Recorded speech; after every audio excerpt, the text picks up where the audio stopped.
Si quelqu'un croit être religieux sans tenir sa langue en bride, mais en trompant son cœur, la religion de cet homme est vaine.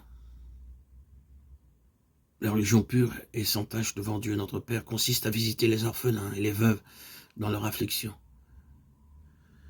et à se préserver des souillures du monde. Jacques 1, 26, 27. Mais la langue, aucun homme ne peut la dompter. C'est un mal qu'on ne peut réprimer. Elle est pleine d'un venin mortel. Par elle, nous bénissons le Seigneur, notre Père, et par elle, nous maudissons les hommes, faits à l'image de Dieu. De la même bouche sortent la bénédiction et la malédiction. Il ne faut pas, mes frères, qu'il en soit ainsi. Jacques 3, 8, 10.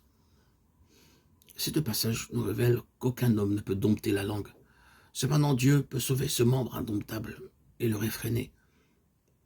J'ai rencontré une fois une personne qui disait, puisque Jacques a clairement affirmé qu'aucun homme ne peut dompter la langue, il est donc excusable pour un chrétien de ne pas la freiner. Ce que nous devons savoir, c'est que dans le même passage, Jacques déclare aussi d'une manière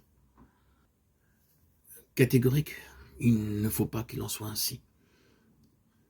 Moïse ne peut entrer en Canaan pour une seule raison, parce qu'il s'exprima légèrement des lèvres. Psaume 106, 33. Il parla comme s'il avait été sans instruction. Afin de savoir comment parler, il nous faut la langue des savants. Ésaïe 54. Aussi bien que les oreilles des savants, Dieu peut non seulement sauver parfaitement notre cœur, notre pensée, notre entendement, mais aussi notre langue.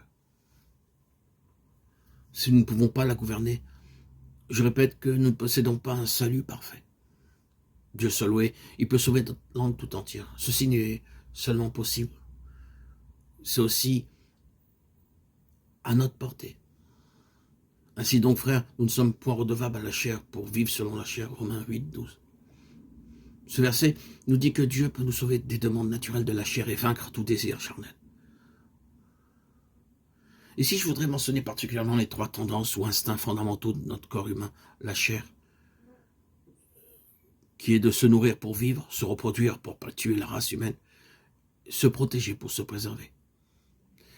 Avant la chute, ces trois choses étaient convenables, car il n'y avait point de péché mélangé en elles. Mais après que l'homme eut péché, le péché trouva sa voie dans toutes les trois, faisant d'elles les catalyseurs pour de subséquents péchés. Paul déclare que nous ne sommes pas redevables à la chair. Nous ne devons rien à la chair. Il dit, chacun de nous peut vivre sans obéir à la chair. Christ peut nous délivrer de toutes les passions et désirs charnels. Qu'est-ce que la convoitise? Nous, êtres humains, avons deux impulsions. Celle des exigences naturelles et une autre sorte d'impulsion qui résulte de ces mêmes exigences naturelles. L'impulsion d'utiliser des moyens impropres pour satisfaire ces exigences naturelles.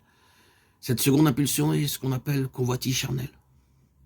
Mais notre Seigneur Jésus-Christ peut nous délivrer de ces convoitises charnelles. Le Seigneur peut nous sauver de telle manière que nous ne donnerons aucune base à quelque convoitise de la chair. Il peut même nous sauver jusqu'à vaincre tout désir naturel. La Bible dit, c'est seulement que Christ peut nous faire vaincre nos désirs charnels. Les Écritures n'enseignent jamais que la chair va disparaître.